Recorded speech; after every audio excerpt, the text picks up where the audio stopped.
Hello student, स्वागत है आप सभी का पॉली वाला टेक्निक के एक नए वीडियो में। और बात करेंगे इस वीडियो में बीटीपी थर्ड सेमेस्टर के इलेक्ट्रिकल इंजीनियरिंग ब्रांच के नए सिलेबस के बारे में कि अब आपको टोटल कितने सब्जेक्ट पढ़ने हैं, कितने सब्जेक्ट के आपके कल के बोर्ड के एग्जाम होंगे थ्योरी के, कितने सब्जेक्ट के आपके केवल प्रैक्टिकल और वाइवा होंगे, बोर्ड के एग्जाम नहीं होंगे। सारी जानकारी आपको इस वीडियो के माध्यम से मिलने वाली है, तो वीडियो को ध्यान से देखेंगे, सारी चीजों को समझेंगे। ठीक है, यहाँ पे आपको ऊपर दिख रहा होगा इफेक्टिव आपका थर्ड फोर्थ सेमेस्टर का एक ही साथ आया है।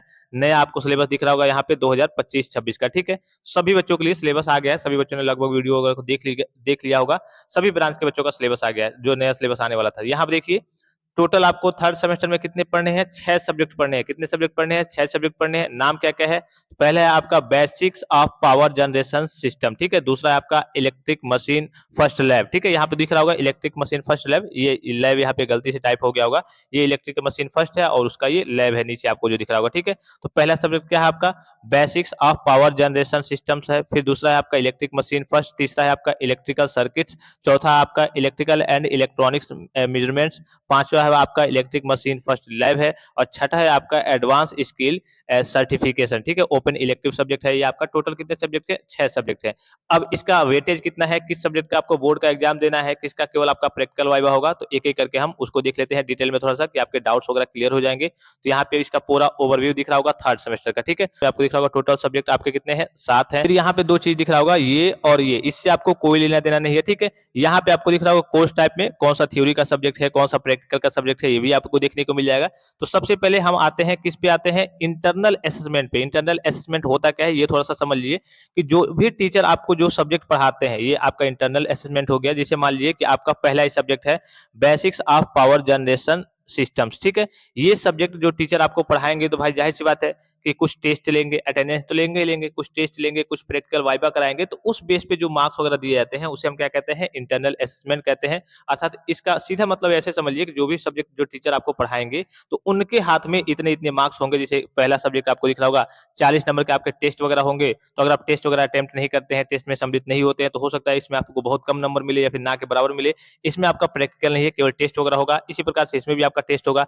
इन दोनों में आपका टेस्ट नहीं होगा, लेकिन आपका जो भी टीचर जो सब्जेक्ट पढ़ाएंगे वो कुछ प्रैक्टिकल वगैरह वाइवा वगैरह कराएंगे इस बेस पे। और ये सारी चीजें, सारे मार्क्स आपके अटेंडेंस के बेस पे मिलते हैं, आपके बिहेवियर के बेस पे मिलते हैं। टीचर से लगाव कैसा है, बिहेवियर कैसा है, ज्यादा जान पहचान होगी तो थोड़े ज्यादा मार्क्स मिल जाएंगे, कम जान पहचान होगी, अगर आप कॉलेज वगैरह नहीं जाते होंगे तो कम मार्क्स मिलेंगे। तो ये सारी चीजें इसी पे डिपेंड करती हैं। और अगर आपका जो टेस्ट वगैरह होता है, तो टेस्ट में आप पार्टिसिपेट करते हैं या फिर नहीं करते हैं, तो कितने मार्क्स वगैरह पाते हैं, तो ये सारी चीजें आपके इंटरनल में आते हैं, जिसे हम नॉर्मली क्या कहते हैं? सेशनल मार्क्स वगैरह कहते हैं, ठीक है। टोटल सेशनल की बात करें अर्थात इंटरनल असेसमेंट की बात करें, तो कितना है आपका?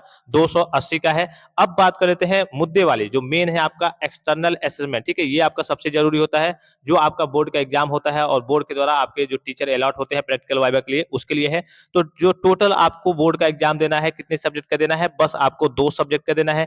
किस किस सब्जेक्ट का? पहला सब्जेक्ट आपको दिख रहा होगा, यहाँ पे आपको दिख रहा होगा कि basics of power generation systems, इसका आपको एग्जाम देना है, थ्योरी का एग्जाम होगा बोर्ड का। फिर दूसरा दिख रहा होगा इलेक्ट्रिक मशीन फर्स्ट, इसका आपको बोर्ड का एग्जाम देना है। और किसी भी सब्जेक्ट का आपको बोर्ड का एग्जाम वगैरह नहीं देना है, सबके आपके क्या होंगे? प्रैक्टिकल और वाइवा होंगे। यहाँ पे दिख रहा होगा इस सब्जेक्ट का तीसरा इलेक्ट्रिक सर्किट का 40 नंबर का आपका प्रैक्टिकल होगा। इंटरनल में भी आपका प्रैक्टिकल वाइवा वगैरह होगा, ठीक है, 60-60 नंबर का। और एक्सटर्नल में भी जो टीचर आएंगे अलॉट होंगे, वो कुछ पूछेंगे, आपको बताना होगा, फाइल बनाना होगा, इसके लिए 40-40 नंबर के ये आपके तीनों सब्जेक्ट में दिख रहे होंगे। अर्थात 2 ही सब्जेक्ट ऐसे हैं, ये सब्जेक्ट दिख रहा होगा और ये वाला 60-60 नंबर के पेपर होंगे, और 3-3 घंटे का समय मिलेगा। और आपको किसी भी सब्जेक्ट का, जैसे आप 5-5, 6-6 देते थे फर्स्ट सेमेस्टर में, वैसे आपको किसी और सब्जेक्ट का 2 के अलावा और किसी सब्जेक्ट का आपको बोर्ड का एग्जाम वगैरह नहीं देना है।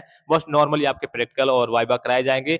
2 ही सब्जेक्ट ऐसे हैं जिसका आपको बोर्ड का एग्जाम देना है। अगर टोटल की बात करें, तो टोटल यहाँ पे आपको नीचे दिख रहा होगा टोटल कितना है। यहाँ पे थोड़ा सा इसको मैं साइड कर ले रहा हूँ। टोटल आपको यहाँ पे दिख रहा होगा 600 मार्क्स, ठीक है। 600 में आपका देखिए, अगर एक्सटर्नल की बात करें तो 240 है, और वहीं अगर हम इंटरनल की बात करें तो यहाँ पे आपको दिख रहा होगा 280 है। यहाँ पे आपको दिख रहा होगा 360 है, सॉरी 360 है आपका।